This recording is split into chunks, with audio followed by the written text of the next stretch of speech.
Hi and Assalamualaikum. My name is Nurul Izzah Binti Azhar. So today I would like to present about capital structure.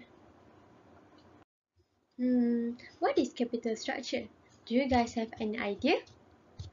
The most crucial component for starting a business is a capital. For debt and equity, there are two primary types of capital sources for a business. Capital structure, it is a combination of a debt and equity used by a company to finance its overall operation and growth. For equity, it may come in the form of common stock, preferred stock, or retained earnings. But for debt, it comes in the form of bond or issues or loans. These are the example of capital structure. A company might be a 40% long-term debt and 10% preferred stock, 50% of common stock. These are the mix of debt and equity mixed up by finance used for business growth. For types of capital structure, there are three types of capital structure, which are equity capital. For equity capital, the money owned by shareholders. It consists of two types, which are retained earnings and also contributed capital. What is retained earnings? Retained earnings is a profit that kept separately by organization and help in strengthen business. For contributed capital, the money that have invested at the time of opening company or received from the shareholders. Secondly, debt capital. Debt capitals refer to borrowed money that is utilized in a business. There are two types of debt capital, which are long-term bonds and also short-term commercial paper. For long-term bonds, it is the safest of debts as they extend the repayment period. For short-term commercial paper, these are used by companies to raise capital for a short period of time. Next is optimal capital.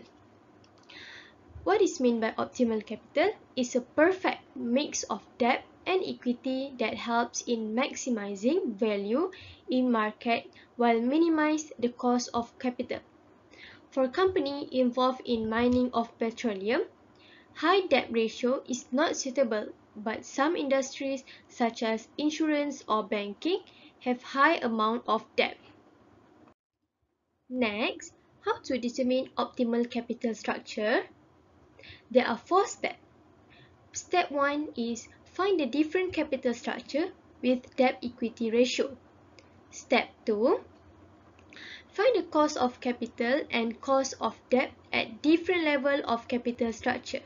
Step 3, find the WACC. And the last step is reach optimal level of capital structure through the graph. Okay, next, by referring to the graph, it shows that there is optimal capital structure point at the dotted line shows in the graph. Okay, factors determining capital structure and also capital structure decision. There are a few factors which are cash flow position. The decision related to the composition of capital structure depends upon the ability of a business to generate its cash flow. If the company fails to make a payment, so the company may face insolvency. Next, interest coverage ratio, ICR. It refers to the number of times the company's EBIT cover the interest payment obligation. High ICR means that the companies can have more of borrowed fund securities. Okay, the next factors is return on investment.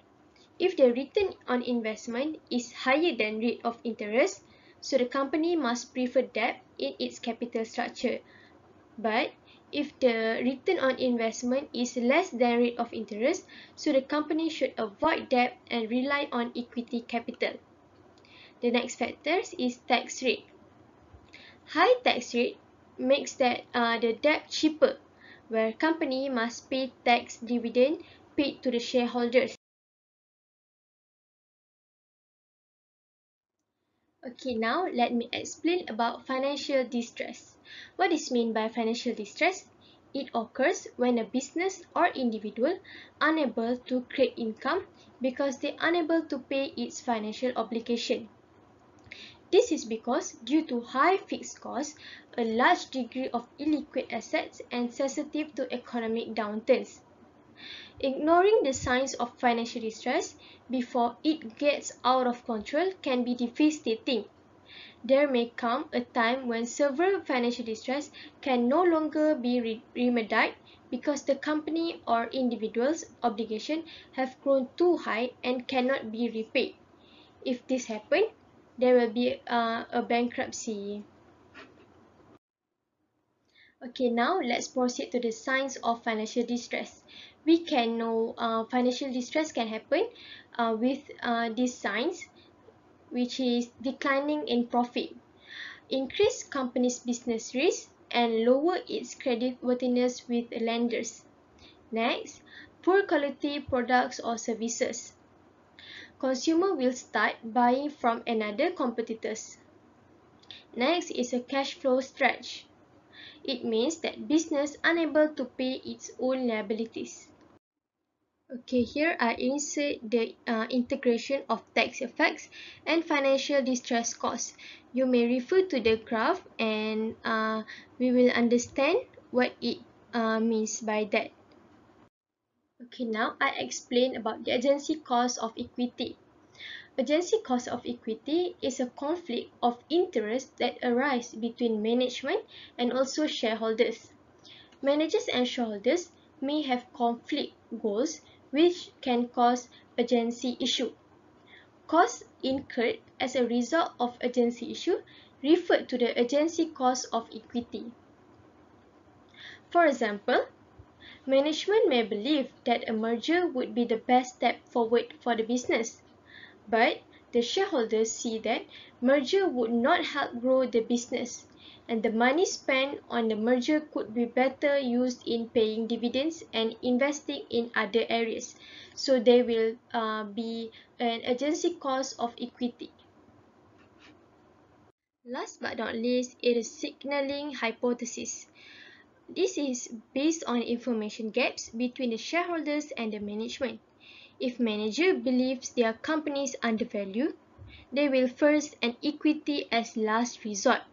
The signaling theory implies that business executives will try to time equity issuance based on the market assessment. Okay, this is all from me. I hope that my explanation can give you a bit understanding about this topic. Thank you.